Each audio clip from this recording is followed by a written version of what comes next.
Welcome to سفی نامہ news Chakwal. سفی نامہ news channel میں آپ کو خوش آمدید کہتے ہیں۔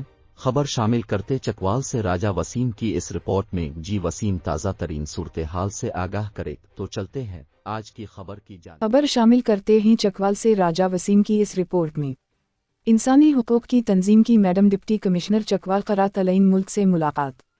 میڈم ڈپٹی کمشنر چکوال قرات العین ملک نے پیر کے روز بتایا کہ طوطی گروپ کے حوالے سے ایک تفصیلی رپورٹ میڈم وزیر اعلیٰ پنجاب کو بھیج دی گئی ہے، جس میں میڈم وزیر اعلیٰ کو تمام حقائق سے آگاہ کر دیا گیا اور وہاں سے مناسب حکم کا انتظار ہے۔ وہ انٹرنیشنل ہیومن رائٹس مومنٹ ضلع چکوال کے وفد سے گفتگو کر رہی تھیں، جنہوں نے عرفان خانی کی قیادت میں ان سے ملاقات کی تھی۔ ملاقات کے دوران طوطی گروپ کے حوالے سے نقطہ اٹھایا گیا تھا کہ یہ گروپ بدمعاشی کے ذریعے ہسپتال روڈ کی مالکیتی دکانوں اور پلازوں جن کو مالکوں نے خود اپنے خون پینے کی کمائی سے تعمیر کیا ہے قبضے کر رہا ہے۔ وفد میں پراپرٹی ایسوسی ایشن چکوال کے صدر چودھری مظہر حسین بھی موجود تھے۔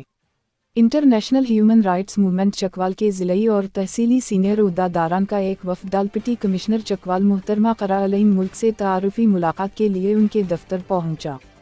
اس اہم میٹنگ میں انسانی حقوق سے متعلق مختلف مسائل، تجاویز اور ان کے ممکنہ حل پر تقریباً 1 گھنٹہ طویل تفصیلی گفتگو کی گئی۔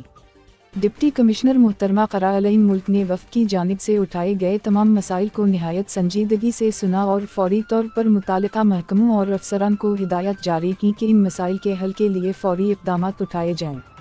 اس میٹنگ میں international human rights movement Pakistan کے مرکزی وائس چیئرمین ملک عرفان آوان، وائس چیئرمین پنجاب محمد لطیف چاولی، ڈسٹرکٹ چیئرمین ملک صفی الدین صفی، وائس چیئرمین چودھری مظہر حسین، صدر ڈسٹرکٹ چکوال راجہ وسیم عرف راجو چند، چیئرمین یوتھ ونگ ملک محمد علی صفی، شفقت یزدانی، وائس پریزیڈنٹ IHRIM تحصیل تلا گنگ، چیئرمین ملک اسد حسین، صدر محمد شعیب، تحصیل کلر کہار، چیئرمین ملک وزیر آوان، صدر ملک حاکم خان آوان اور میڈیا سیکریٹری علی یزدانی شریک تھے۔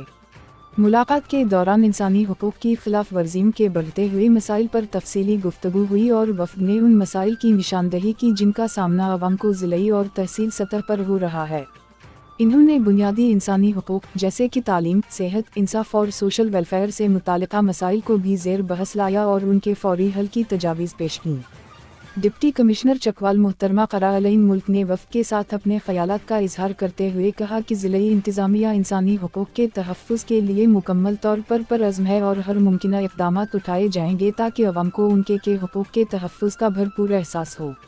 انہوں نے مزید کہا کہ عوامی مسائل کے حل کے لیے انتظامیہ ہر وقت تیار ہے اور ان مسائل کے خاتمے کے لیے تمام ضروری وسائل بروئے کار لائے جائیں گے۔